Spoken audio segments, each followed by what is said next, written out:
Number 1، نبی اکرم صلی اللہ علیہ وآلہ وسلم کے بارے میں کہتا ہے کہ یہود نے کہا، یہ کل کا چھوکرا ہمیں کیا سکھائے گا؟ یہود نے کہا، جدو یہودیاں نے کیا تھا پھر میرے کھاتے سے کیوں پاتا؟ کتنے جاہل ہیں یہ تو آپ بات کر سکتے ہیں کہ بتاؤ کدھر لکھا ہوا ہے، لیکن گستاخی کہاں سے ہوئی؟ گستاخی تب ہوگی جب میں کہوں بقول ان کے. تو اس کے اوپر وہ لکھتے ہیں، حالانکہ یہود نے نبی اکرم صلی اللہ علیہ وآلہ وسلم کو ہرگز چھوکرا نہیں کہا. اے دیکھو یہودی ایجنٹ یہودیاں کا دفاع کر رہے تھے. اوے یہودی ایجنٹو، یہودیوں نے جتنے ہمارے نبی کو تکلیف دی ہیں سارے منافقین یہودی تو تھے، ایجنٹیاں کر دے انہوں دی. یہ انتہائی گستاخانہ لفظ چھوکرا ملزم مذکور کا اپنا گستاخانہ لفظ ہے. اس کھلی گستاخی پر 295C کا اطلاق ہوتا ہے جو ناقابل معافی جرم ہے اور ناقابل ضمانت ہے. اور یہودیوں کے دفاع کرنے والے مولویوں، تمہیں پتہ ہے کہ یہودیوں نے قرآن میں جو کچھ رپورٹ ہوا ہے کہ کیا کچھ کہا ہے؟ میں نے یہ جو لفظ بولا یہ تو ان کی باتوں کو میں نے سم اپ کر کے اردو کے محاورے میں لنگوسٹک میں بولا تھا.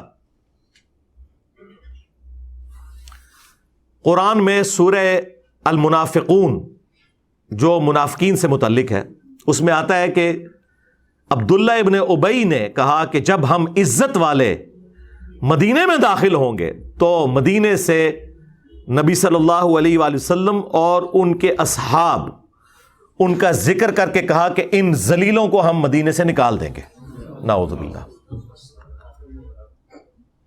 یہ یہودیوں نے کہا اور قرآن نے نقل کیا اور پھر ساتھ فرمایا کہ بے شک عزت اللہ اس کے رسول اور اہل ایمان کے لیے، لیکن منافقین بے خبر ہیں اس بات سے. اور بخاری میں بڑی تفصیل کے ساتھ حدیث ہے، زید ابن ارقم نے یہ بات سن لی تھی، انہوں نے نبی الاسلام کو شکایت کی تو عبداللہ ابن ابی نے جھوٹی قسم کھا لی کہ یا رسول اللہ میں نے کوئی آپ کے بارے میں ایسی بات نہیں کی، حالانکہ کی ہوئی تھی. تو نبی الاسلام نے وہ جھوٹی قسم کو ایکسپٹ کر لیا، آپ کی شفقت تھی. لیکن وہ صحابی اتنے غمناک ہوئے کہ اللہ تعالیٰ نے ان کی دلجوئی کے لیے قیامت تک کے لیے قرآن میں آیت نازل کر دی اور اتنا گستاخانہ جملہ اللہ نے نقل فرمایا کہ یہودی کہتے تھے کہ جب ہم عزت والے مدینے میں داخل ہوں گے یہاں سے ذلیلوں کو نکال دیں گے. اسے کہا جاتا ہے نقل کفر، کفر نہ باشد، یعنی کفر کی نقل اتارنا کفر نہیں ہوتا. یہ بکواس اس نے کی. وہاں موجود تھے ایک نوجوان زید ابن ارقم، انہوں نے جا کے حضور کو بتا دیا. حضور نے بلایا، نہیں جی جھوٹ پتہ میں نے نہیں کہا، یہ چھوکرے نے پتہ نہیں کہاں سے سن لیا، یہ چھوکرا کیا ہے یہ، اور آپ اس کی بات مان رہے ہیں میرے معاملے میں. خاموش رہے حضور. پھر یہ آیات اتر گئیں جس نے چھوکرے کو صحیح ثابت کیا کہ کہا انہوں نے یہ. تو حضور نے فرمایا کہ لڑکے کے کان نے غلط نہیں سنا تھا. پھر یہ آیات اتر گئیں جس نے چھوکرے کو صحیح ثابت کیا کہ کہا انہوں نے یہ. تو حضور نے فرمایا کہ لڑکے کے کان نے غلط نہیں سنا تھا. پھر یہ آیات اتر گئیں جس نے چھوکرے کو صحیح ثابت کیا کہ کہا انہوں نے یہ. تو حضور نے فرمایا کہ لڑکے کے کان نے غلط نہیں سنا تھا. پھر کافر کہتے تھے یہ مجنون ہے، نعوذ باللہ، یہ شاعر ہے، یہ دیوانہ ہے، اسے پریشان خواب آتے ہیں، اس نے ایک اجمی غلام رکھا ہوا ہے جو اسے پڑھاتا ہے. اور سب سے بڑھ کر ہماری ماں سیدہ عائشہ سلام اللہ علیہا کے اوپر تہمت لگا دی. یہ سارے الزامات اگر میں قرآن سے بیان کروں تو آپ یہ کہیں گے کہ میں نبی الاسلام کی توہین کر رہا ہوں. شرم نہیں آتی؟ چشتی رسول اللہ پارٹی بڑے تبدے جے کہ ساڈا نا کیوں رکھا ہے. ہاں ہوں 90 لاکھ بھول جائے گا تو. ہاں 90 لاکھ دفعہ تے انشاءاللہ چشتی رسول اللہ میں بھی کہہ بیٹھا کیونکہ میرے ویڈیوز تے تمہیں پتہ لکھیں جاندیاں نے. ہاں تو 90 لاکھ تو زیادہ دفعہ تے میں کہہ چکیا ہوں یہ پارٹی چشتی رسول اللہ پارٹی. اچھا کہتے ہیں یہ چھوکرا لفظ بول دیا. چھوکرا لفظ اردو کے اندر ینگ بوائے کے لیے استعمال ہوتا ہے اور یہ قرآن میں لفظ موجود ہے.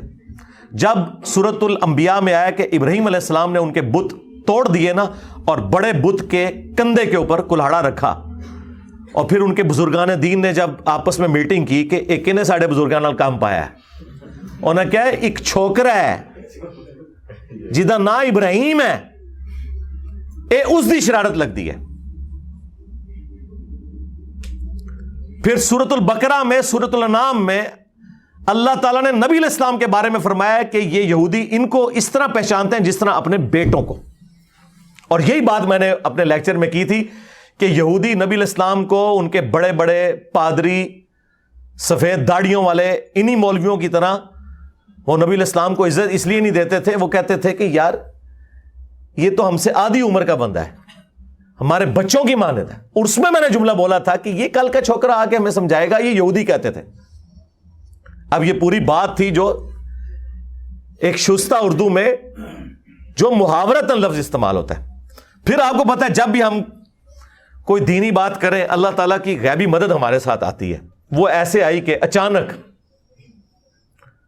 چند ہفتے گزرے تھے, سب سے زیادہ ہنگامہ کھڑا کیا تھا بریلویوں نے, اور ان کے اعلی کار بنے ہوئے تھے وہابی گلے پھاڑنے والے. وہ ہر جمعے میں نا یہ جملہ ریپیٹ کرتا تھا, معاذ اللہ. اچھا انہوں یہ بھی نہیں پتا اے معاذ اللہ نہیں ہوتا, معاذ اللہ ہوتا ہے.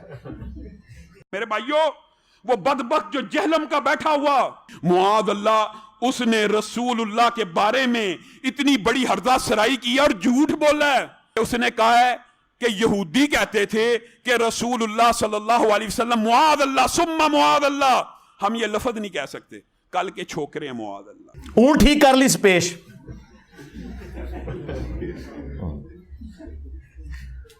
ہاں وہ جو صحابہ کا نام ہے نا معاذ ابن جبل, اس میں پیش آتی ہے, لیکن معاذ اللہ میں زبر آتی ہے. اے منو کہتے ہیں عربی نہیں آندی.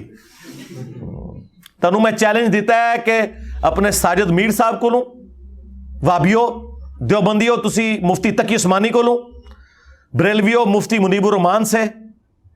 تم لوگ قرآن کی سب سے مشکل کوئی سورت ڈھونڈو, اس کی قرات کرواؤ, اگلا سورج طلوع نہیں ہوگا, میں اس کی پروننسیشن عربی سٹائل میں کروں گا, پھر پبلک فیصلہ کرے گی. اوے تواڈے مولوی تے ہے بے تے پڑھتے جے, ہاں انہاں کولو ہا عین ثا ذال وا بعد اے انہوں نے کہتے خواب وچ بھی نہیں کڈیا ہویا.